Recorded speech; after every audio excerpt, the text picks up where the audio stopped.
Dans la ville, les jeunes soldats cassent tout ce qu'ils trouvent. Ils vident les banques, brûlent les billets, les livres. Ils explosent les vitrines des magasins, brisent les objets, les télés, les radios. Ils sortent les rouleaux de tissu des magasins pour les déchirer. La bibliothèque nationale est transformée en porcherie. Des fous! Au village, plus personne n'a le droit d'habiter chez lui. Les gens sont chassés de leur maison. Nous partons avec d'autres voisins nous installer dans une maison à 50 mètres de chez nous. Nous devons vivre à la manière de l'ancien peuple. Les gens n'ont plus le droit de ne rien posséder, ni terre, Ni maison, Ni meubles, ni objets, ni livres. ni montres. ni lunettes, plus de propriété, plus d'injustice. Ça paraît logique. Une logique de fin du monde. Avant de quitter la maison, mon père enferme dans une malle tous nos objets précieux. C'est là qu'il range les feuilles arrachées au calendrier le jour de notre naissance. Il n'y a pas d'état civil dans les villages au Cambodge. C'est grâce à une petite feuille volante du calendrier 1967 que je sais que je suis née un mardi 24 octobre. Il met son permis de conduire, la carte grise de sa moto, le certificat du bac de mon grand frère. Il cache ses hameçons. Maintenant qu'il est paysan, il n'a plus le droit de pêcher. Et la seule photo que j'ai de mon enfance. J'y pose avec mon petit frère Sochet. Nous portions les t-shirts que ma sœur Sovata nous avait envoyés de Phnom Penh. Événement tellement marquant que le photographe du village s'était déplacé pour l'immortaliser. Ton grand frère et ta grande sœur ont dû quitter Phnom Penh et revenir au village. Ils n'ont dit à personne qu'ils étaient étudiants. Ton frère jure qu'il travaillait comme ouvrier. Si l'on vous soupçonne d'être un intellectuel, par exemple parce que vous portez des lunettes, vous pouvez être tué. Sommet et Sovata sont enrôlés dans un groupe de jeunes qui construisent des digues dans les rizières. Il s'en est fallu de peu que ton frère soit exécuté. Mais nous l'avons appris bien plus tard. La malle qui était restée dans la maison a été fouillée par un cadre khmer rouge. Il a trouvé le certificat du bac. On voit bien que c'est un document officiel. Heureusement, il ne sait pas lire. Il le porte à un responsable du village qui, par chance, connaît bien ton frère. Il regarde le document, le déclare sans importance, le déchire et le brûle. Sommet est sauvé de justesse. Nous devons encore changer de maison. Nous sommes envoyés à moins d'1 kilomètre dans le quartier Cham. Les Cham sont des Cambodgiens musulmans qui vivaient au pays depuis des siècles.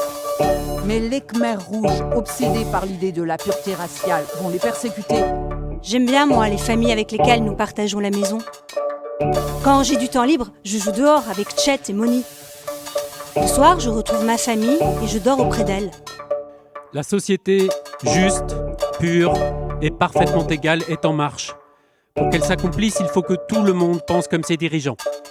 Quoi de plus égal qu'une seule pensée pour tous ?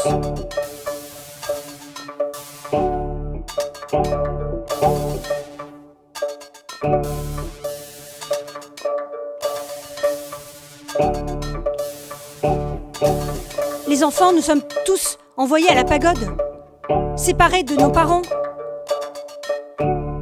Et je suis séparée de mes amis Chet et Moni. Mon petit frère est dans un groupe d'enfants de son âge. Sokol est dans une crèche gardée par les femmes âgées du village. Tant qu'il est bébé, il peut rentrer dormir avec ma mère. Des cadres nous surveillent sans arrêt et organisent nos journées de travail. Je suis le plus jeune de mon groupe. Je n'ai même pas 10 ans. Les autres ont entre 13 et 14 ans et semblent accepter ce qui leur arrive. Pour moi, c'est impossible. Depuis qu'on m'a emmenée de force, je pleure sans arrêt. Je ne pense plus qu'à retrouver mes parents. Dès que je peux, je traîne près de la maison en espérant croiser mon père. Il a toujours l'air furieux de me voir. Il ne veut pas que je pleure. Je ne comprends pas qu'il cherche à me protéger. La révolte ne sert à rien. Et elle peut être mortelle. Nous n'avons pas d'autre choix que de nous taire et d'obéir.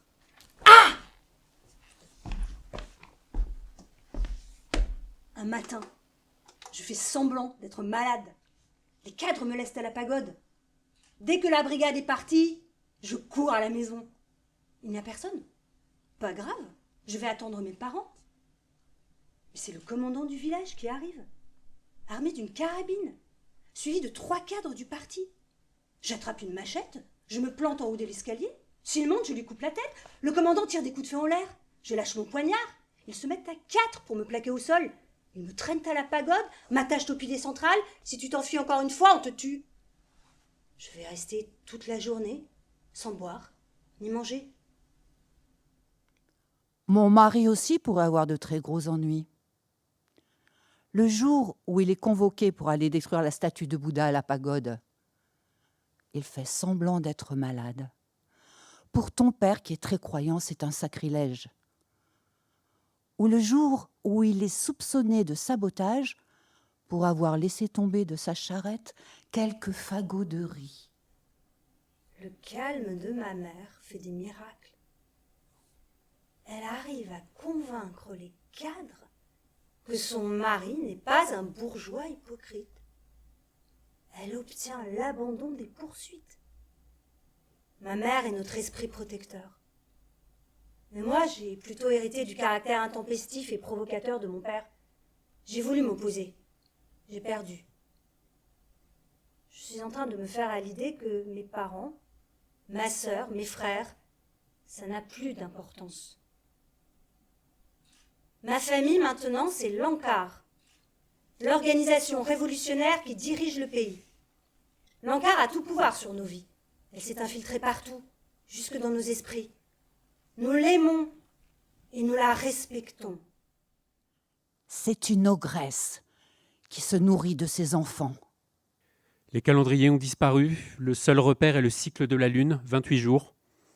Plus personne n'a de montre, à l'exception des cadres Khmer rouges qui raffolent des modèles suisses ou japonais. Si une personne du nouveau peuple a réussi à conserver sa montre, elle se voit demander « Camarade, veux-tu donner ta montre à l'Ankar ?» Elle passe directement au poignet d'un cadre. Mais personne n'est assez fou pour refuser. Nous sommes une dizaine d'enfants dans ma brigade. Le cadre qui nous dirige s'appelle So. On l'appelle l'oncle So. C'est un homme du village d'une 40aine d'années, père de famille. Par chance, il n'est pas méchant. Il ne nous frappe pas.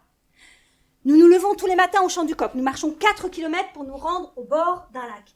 Nous sommes affectés aux petits travaux de la rizière, arracher les mauvaises herbes, ramasser le riz coupé, le lier en fagots que nous entassons dans une charrette. Quand le soleil tape trop fort, nous nous arrêtons 1 heure ou 2.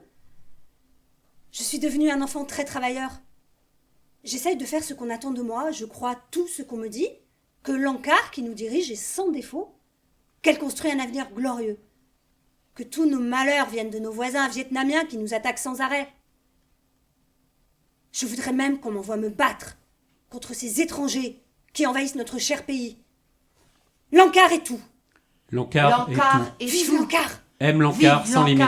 Aime l'Ankar sans limite. Vive l'Ankar révolutionnaire, extrêmement sage et clairvoyante et extrêmement glorieuse. Si nos uniformes sont rarement lavés, nos cerveaux, eux, sont parfaitement nettoyés. Je n'ai pas d'amis. Sous les Khmers rouges, on n'a pas d'amis, on a des camarades. L'amitié entraîne des préférences, elle menace l'esprit de groupe. Dans cette nouvelle société, chacun a le devoir de surveiller son voisin et de le dénoncer au chef. Nos cousins ont cessé de nous parler. Il n'est pas bien vu d'avoir affaire avec une famille bourgeoise pour sa propre réputation, son image de bon révolutionnaire. À présent, il faut faire attention à tout. Tout ce qu'on dit, tout ce qu'on fait, tout le temps. L'Ankar crée une société où il n'y a pas de place pour la vie privée, l'affection ou le secret. Il faut vivre en groupe. Le groupe facilite la surveillance et la délation. Voilà pourquoi les familles sont séparées et éloignées. L'Ankar transforme les enfants de l'ancien peuple en mouchards. La plus grande folie de l'Ankar, la voici. Même à demi-mort de faim, il est strictement interdit d'aller chercher sa nourriture tout seul. Il est interdit de ramasser des fruits ou des légumes. De chasser les crabes, les escargots ou les insectes. Celui qui se nourrit sans avoir reçu son repas de l'Ankar est un individualiste. Un égoïste qui ne fait pas confiance à l'organisation. C'est un traître. J'ai faim. J'ai faim tout le temps. Comme tout le monde, ou presque. Car les cadres mangent, eux. On les voit passer à la cantine, leurs gamelles remplies. Ils se mettent à l'écart de nos regards affamés pour manger. Ma faim est plus forte que mon désir de bien faire. Dès que je peux, je m'éloigne du groupe. Je cherche ce que je pourrais me mettre dans la bouche. Je repère une patate douce. Je creuse la terre de mes doigts. Je fais bien attention à refermer le trou après mon passage pour qu'on ne remarque rien. Je la mange crue, là où je l'ai déterrée. Quoi qu'on mange, il faut manger vite et tout de suite. Il faut échapper au regard des cadres et des mouchards. Nous savons tous que des gens ont été exécutés pour avoir volé une poignée de riz ou mangé une grenouille. Nous sommes prévenus. Les fruits, même pourris, sont la propriété de l'encart.